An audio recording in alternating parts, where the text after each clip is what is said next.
protestantedigital.com.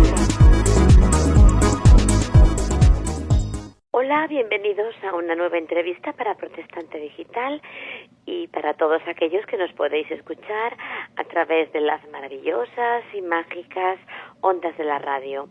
Me encanta cuando grabo radio y cuando va por internet, y sé que lo que estamos hablando, que va a ser muy importante, puede llegar al mundo entero.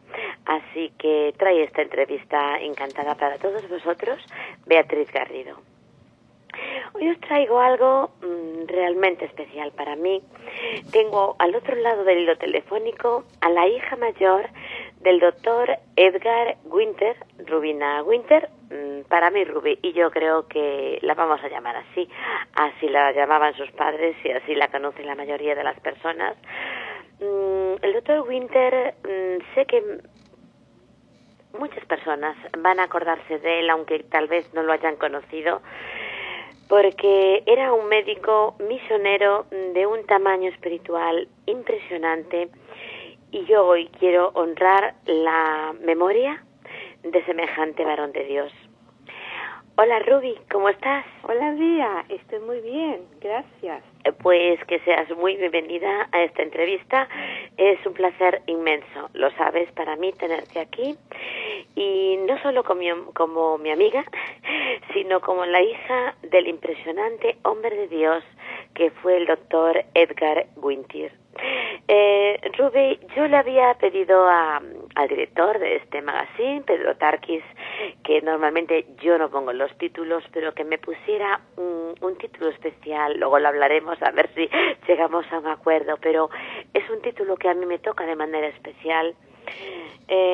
Doctor Edgar Winter, Fuego de Dios en Tierra de Fuego. Ahora, muchos de los que lean este título y hayan conocido a tu papá pueden decir: uy, esta chica está equivocada, esto no es así. Explícame el porqué de este título que yo le estoy pidiendo a mi director.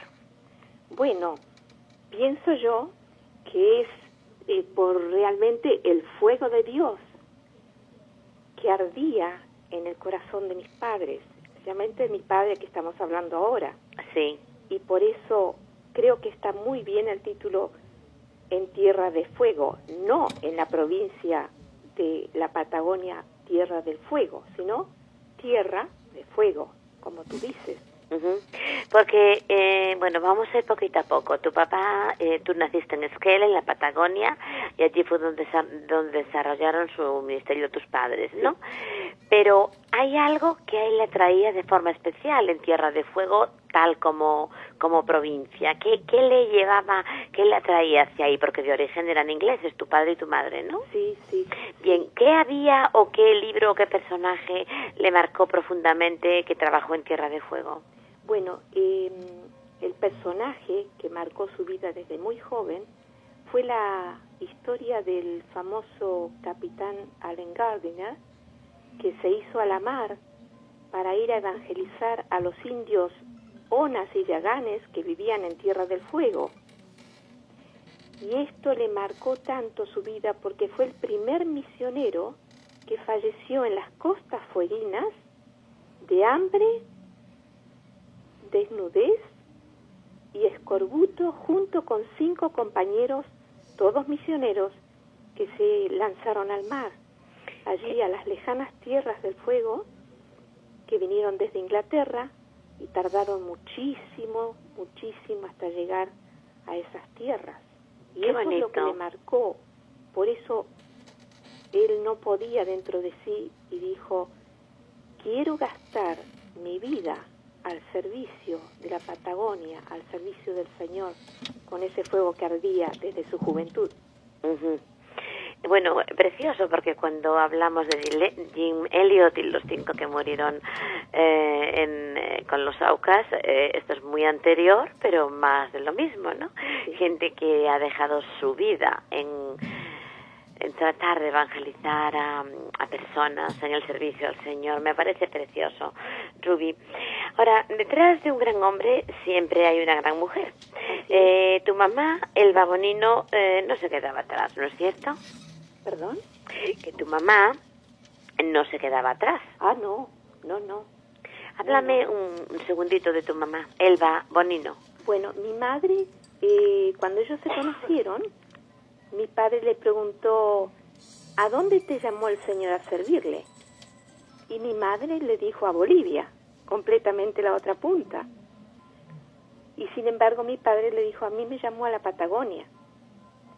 Entonces se pusieron a orar un tiempo y llegaron a la conclusión, como mi padre ya era médico, que el asma que sufría mi madre le iba a hacer mucho daño estar viviendo en Bolivia, cosa que cuando se casaron y fueron a la Patagonia, el Señor puso su mano y nunca más le apareció el asma a mi madre. Qué bueno. Ahora, Ruby, estamos hablando de personas de origen inglés, podíamos ir a tus abuelos y demás, pero bien, van a la Patagonia. Las dos sabemos que cuando el Señor utiliza a alguien de un modo muy especial, como ocurrió con tus padres, con tu padre, al que quiero tratar en este programa de manera especial, lo exprime, ¿no? Lo exprime hasta los límites, lo afina como a la plata, y eso fue lo que hizo el Señor con tu papá. ¿Qué le ocurre con 21 años? Bueno, con 21 años, en plena carrera de medicina, él solía pasear por las sierras de Córdoba, provincia en Argentina, con los jóvenes de su iglesia. Les gustaba trepar sierras y tenía la costumbre él de cortar pastitos en el camino y ponérselo en la boca o ramitas, hasta que contrajo un virus que viene de las cabras. Era un virus que, como en ese tiempo todavía no había salido la penicilina. ¿De qué años estamos hablando, Ruby? Y serían, yo creo que serían los años 40, 41, 1940, alrededor de ese año. Sí, más o menos ese año. Y claro, era un caso, hoy recordaba el nombre del virus, actinomicosis, y directamente el caso era para muerte. Muchos tuvieron ese virus en ese año, todos fallecieron, menos mi padre, a causa de la oración fervorosa de su iglesia, clamando al Señor por sanidad. Bueno, la cosa es que tu padre, en principio, luego contaremos el resto, se cura milagrosamente porque el Señor lo había apartado para él y el Señor escucha las oraciones, ¿no?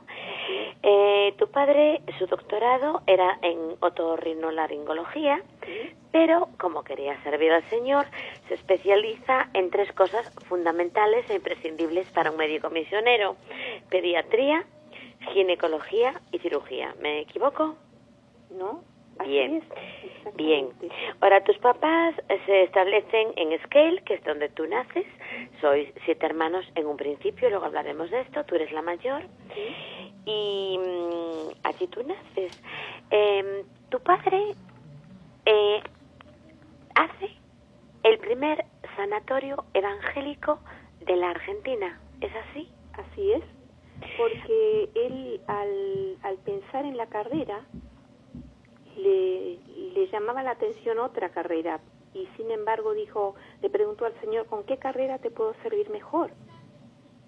Y entonces por eso estudió medicina, y lo primero que hizo fue fundar el sanatorio. Antes de hacerse él una casa, puso todo lo que tenía para levantar el sanatorio, el primer sanatorio evangélico de toda la República Argentina. Y tú me contabas que no solamente iba de médico guay, que estaba atendiendo a los enfermos y que ponía las plaquetas del suelo, o lo que hubiera en aquel entonces. Poco sería madera más que plaquetas, ¿no? Sí. Serían los antiguos mosaicos. Supongo. Mosaicos. Sí. Bueno, esto es impresionante, es un dato muy importante. El primer sanatorio evangélico en la Argentina lo fundó tu papá. Tus padres fundaron, entre otras muchas cosas, 4 iglesias. ¿Es así? Es así. Ahora, háblame un poquito de la segunda iglesia, porque aquí hay una historia muy bonita. Porque era una población de 1000 habitantes y 700 personas pertenecían a la iglesia, ¿no? Así es. ¿Y qué ocurre con un tal Horacio alcohólico empedernido? Bueno, es una historia que marcó mi vida para toda mi vida, ¿no? Lo que es el poder del Señor, ¿no? El porcentaje de alcoholismo, según la cantidad de habitantes, ese lugar era el lugar donde más alcohólicos de toda la Argentina había habido un censo. Entonces, mi padre empezó a visitar ese lugar y fueron 8 años seguidos en donde no vieron fruto ninguno. Y gracias a lo que le dijo mi padre, ya estaba casi por decir, bueno, vamos a cambiar de lugar, cuando mi madre le dijo, Edgar, un domingo más, por favor, un domingo más. Y gracias a la importancia que le dio mi padre a mi madre, la voz de una mujer. Esto me encanta. Solamente por una mujer, él pudo en un domingo más verle la primer alma salvada. Y a partir de allí, de los 1000 habitantes, se entregan 700. ¿Y qué pasa con este Horacio? Este Horacio, mi padre lo vio siempre, tenía un bar donde él era el dueño, pero él vivía tirado, borracho todo el día, desde la mañana hasta la noche. La esposa lo entraba, lo arrastraba, lo acostaba en la cama, y mi padre iba cada 15 días a ese lugar, y iba, lo abrazaba y le decía, Horacio, entrégate al Señor, que cuando te entregues al Señor, este vicio se irá de ti. Y él decía, no puedo. Y por 8 años mi padre fue insistiéndole, hasta que un día estaba mi padre predicando, y ¿quién entra por la puerta de atrás e interrumpe el culto? Entra Horacio con toda su familia detrás, y para el culto, se detiene el culto y dice, vengo con toda mi familia a entregarme al Señor. Y eso era pleno invierno, y traía debajo de su brazo toda la ropa para ser bautizado. Y dijo, y aquí traigo el bulto de ropa para ser bautizado. Qué bonito, qué bonito. Y hoy es un gran siervo de Dios, aún vive, ¿no? Él quedó ahora en lugar de mi padre. Qué precioso, Ruby. Dime una cosa, ¿cuál era, entre otros muchos que vamos a intentar resumir prontito, pero el modus operandi de trabajar en el sanatorio, tu padre? Bueno, como él lo había dedicado al Señor, él trabajaba y a la noche le gustaba ir cama por cama para visitar sus enfermos y darles una palabra de ánimo, predicarles el Evangelio. Muchísima gente llegó a conocer el Señor en ese lugar. Él no podía irse tranquilo de vuelta a casa sin haber saludado, darle las buenas noches y decirle alguna palabra del Evangelio. Impresionante. Ahora, tus padres, como decíamos, fundaron 4 iglesias, muchas cosas, pero cuando acababa un culto, porque ellos visitaban luego pueblecitos, por la selva, con la frontera de Chile, cuando tu papá predicaba y terminaba un culto, ¿qué sucedía? Cuando terminaba un culto, no te puedo entender bien la pregunta. Cuando acababa de un culto, ¿en qué se convertía la sala de cultos? Ah, perdón, sí, ahora te entiendo. Eso era en Teca. Terminaba el culto, juntaban los bancos a modo de camilla médica y allí acostaba a los pacientes que estaban enfermos o necesitaban alguna revisación, los revisaba, les regalaba el medicamento, mientras en un rincón mi madre ya tenía preparados los paquetes de ropa para la gente, porque todos eran pobres, y conocía la talla de cada miembro de cada familia. Y así el culto terminaba con un servicio social. Claro, o sea que predicaba la palabra, pero como tiene que ser, integralmente. Daba de lo suyo de medicina, daba obra social, además de dar la palabra de Dios, ¿no? Así es. Precioso. Pero claro, tu mamá no se quedaba ahí. No. Tenía ya en aquellos años un programa de radio y otro de televisión. Así es. Vamos a dar un olé por las mujeres. Vale. Era una mujer de Dios como la copa de un pino, ¿no? Así es. Así es. ¿Cuántos hermanos erais? Bueno, nosotros éramos 7 hermanos propios, Pero surgió la oportunidad, o surgió la oportunidad de que de repente vinieron 7 huérfanos a vivir a mi casa, y mi padre y mi madre los acogieron a todos. te has criado con 7 hermanos y 7 adoptados. Sí, pero además tú luego sabes que hubo 11 que pasaron por tu casa, 11 a mayores, sí, que tu mamá les buscó casas, hogares donde estar, ¿no? Sí, sí, así es. Tú me contabas que tus padres nunca te lo dijeron, o lo supiste ya de mayor, pero que de los ingresos que tu papá tenía, que eran muchos, sí, era un médico muy cotizado, daban como el 80% a la obra, ¿no? Daban a la obra el 80% y con 20% vivíamos. Bueno, entonces, con un 20%, criar 14 hijos más 11 durante un tiempo, tu mamá tenía que hacer maravillas. Cuéntame la historia de qué pasó una vez con la multiplicación de la comida.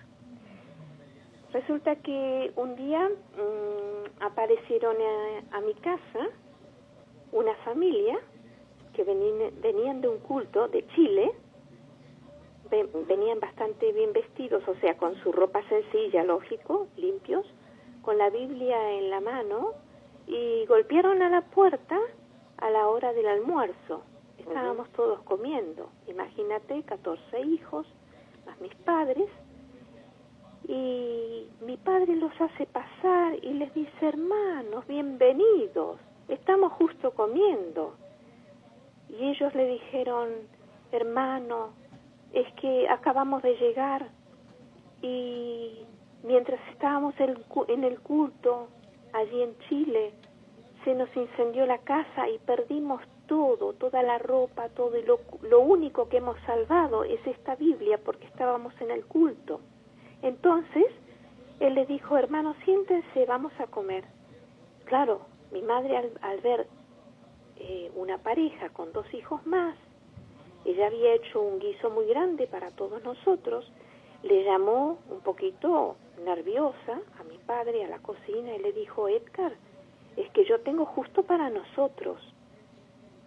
Y entonces mi padre le dice a ella: tú tranquila, Elvita, tú tranquila, tú sirve la comida.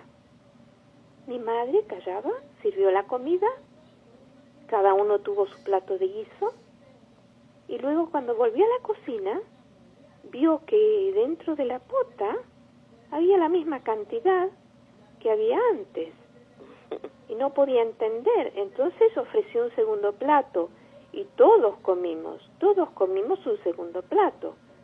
Y cuando volvió a la cocina, vuelve a aparecer otro poco más de comida, y volvió a ofrecer, y claro, ya habíamos comido suficiente. Entonces, es que eso nos impactó a todos, o sea, a la familia, de ver cómo se había multiplicado la comida. Un poquito lo de la viuda, ¿no? Es verdad. Claro. A ver, podríamos hablar de muchas cosas, pero no tengo tiempo. Como tu mamá llegó a estudiar árabe, por amor a evangelizar los árabes y miles de cosas preciosas. Pero hay algo que sí me interesa que me cuentes, porque esto es algo muy común, pero que, bueno, yo no lo he visto. Pero sé que ha pasado con más misioneros.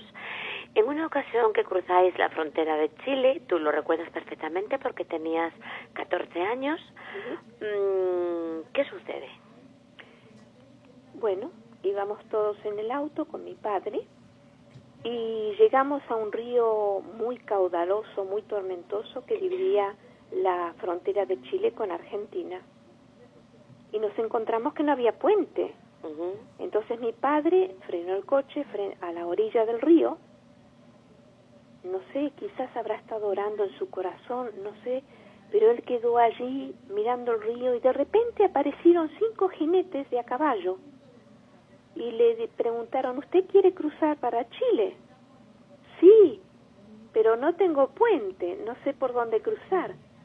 Entonces ellos bajaron en los caballos y le dijeron, mire, no se preocupe, que nosotros vamos a poner estos troncos, enormes troncos de árboles que estaban caídos al lado del río, y le vamos a acomodar los troncos y le vamos a hacer un puente.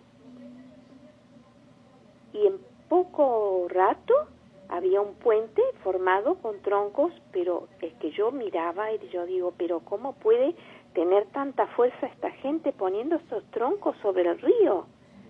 Pasamos con el coche y estos 5 jinetes nos escoltaron hasta la misma iglesita, que era una iglesita pentecostal, pero era muy, muy pobre, pero rica en Dios. ¿Y qué pasó con aquellos jinetes después, Rubina? Sí, justamente al llegar allí, mi madre bajó para darle las gracias y cuando bajó no los encontró más. Y miró hacia lo lejos y no los vimos y nadie los podía ver, nadie. Y ella preguntó y nadie había visto nada. Podemos deducir que eran ángeles que el Señor mandó para ayudar a sus siervos, es que ¿no? No me cabe la menor duda. Qué bonito, qué bonito. Tú también me contabas que en una ocasión, y por envidias, cosas tremendas, ¿no? ¿Sí? Le dieron veneno a tu padre, algo que también se repite en muchos siervos de Dios. ¿Qué pasó? Es así. Esas envidias que hay, le dieron a beber el veneno y él no sabía. Y él lo tomó. Y después de un tiempo se enteró que era veneno, porque no le pasó nada. Y me dijo, hija, no tengas miedo, porque el Señor en la Gran Comisión dice que beberemos cosa mortífera y no nos hará daño. Impresionante, impresionante. Ahora, Rubina, tu padre, ¿qué sucede cuando tiene 40 años? Porque a mí esto me impresiona muchísimo. Bueno, cuando tenía 40 años, yo me recuerdo muy bien, tenía yo 11 años. El virus se le había depositado en el pulmón y quedó dormido por tantos años y se le reactivó. Al reactivarse, se le fue otra vez a la cara y empezaron a hacer operaciones en su cara. Tuvo en total 17 operaciones en su mandíbula. La última operación tuvieron que cortarle la mitad de su mandíbula. Tremendo. Y sin embargo, eso no lo dejó callar la boca para seguir predicando el Evangelio. Comía con mucha dificultad, mi madre tenía que licuarle todo, y los últimos 30 años comía con una felicidad que yo jamás escuché una queja de él. Él siempre decía que un día se había mirado al espejo y sintió la palabra, bástate mi gracia, porque mi poder en la debilidad se perfecciona. Y él dijo, y él nos contó que había hecho lo del apóstol Pablo, le había pedido 3 veces al Señor que le quitara eso. Y allí el Señor le dejó con eso. Entonces él nos confesó y dijo, yo sé muy bien por qué tengo esto. Porque el Señor no quiere que nunca llegue a ser un siervo orgulloso. Su cara estaba totalmente deformada. Qué bonito. Pero no, eso no lo venció. Siguió predicando el Evangelio. Hasta una semana antes de morir, estuvo predicando el Evangelio. Una cosa bonita, Ruby, vamos terminando. Tú me contabas que cuando se iba del hospital de noche, pues su objetivo, o sea, era sanar el alma y el cuerpo. Iba por las habitaciones, oraba, predicaba el Evangelio. Es que esto me hace recordar mucho a mi padre y aquellos tiempos. Me acordaba que, digo, un día tengo que escribir esto de, yo recuerdo ver a mi padre cortarse muchísimo las uñas. Te aseguro que cuando auscultaba a alguien, te mazaba. No había los los aparatos que hay, bueno, empezaban, pero no los pets ni todas estas historias, y te mazaba cuando te palpaba, pero sus uñas jamás de los jamases te rozaban. Él se preocupaba mucho de eso, ¿no? Y me acordaba de mi papá cuando me contabas esto de tu padre, ¿no? Iba, palpaba, miraba con los medios que había en aquel entonces.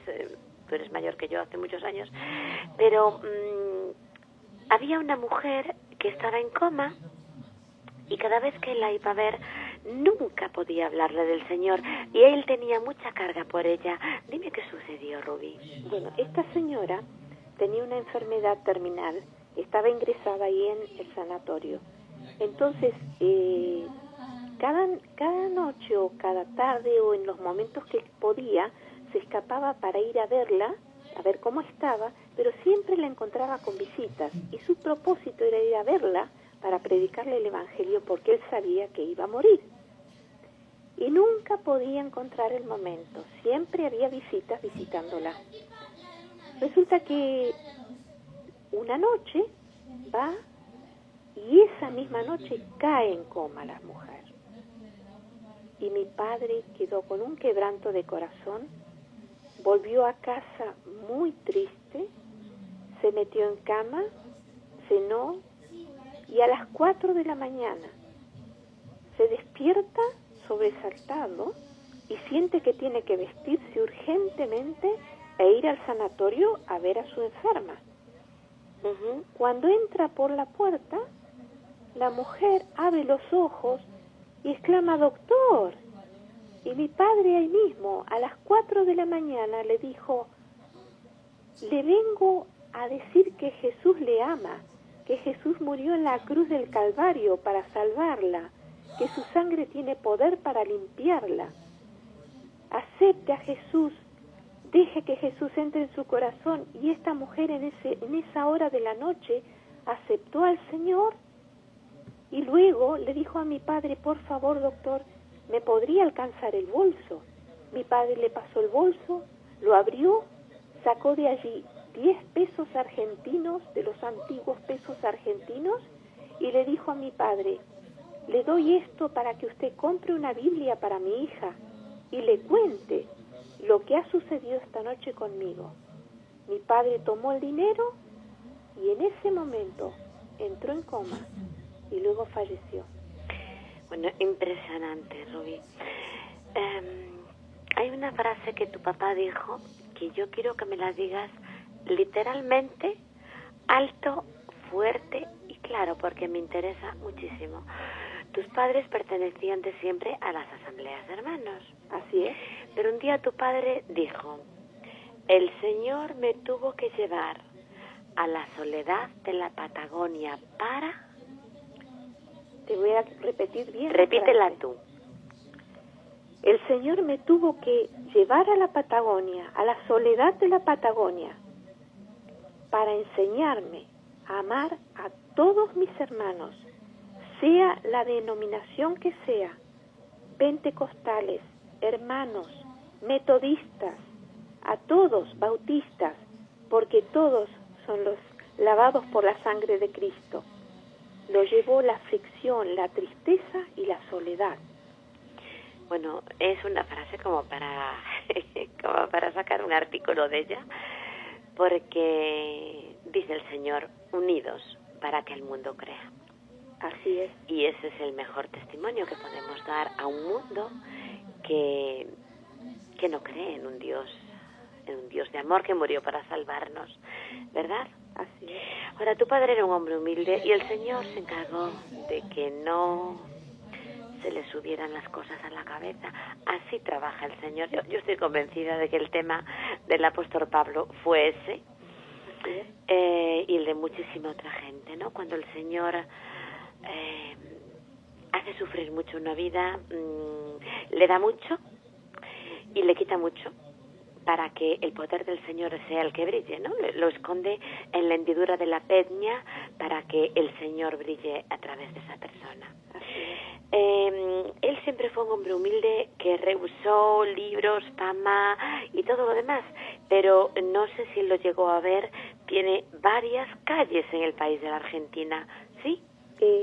Bueno, tiene un barrio, el más grande barrio de la ciudad de Esquel, se llama barrio Edgar Winter, y luego una calle en la población de Teca, donde de 1000 habitantes se entregaron 700 al Señor en honor a él. Qué bonito. Vamos a terminar, Rubí.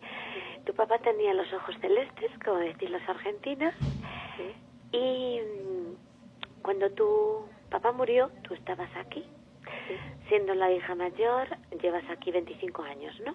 Sí, así es. Y el Señor me ha regalado el privilegio de conocerte y mucho más.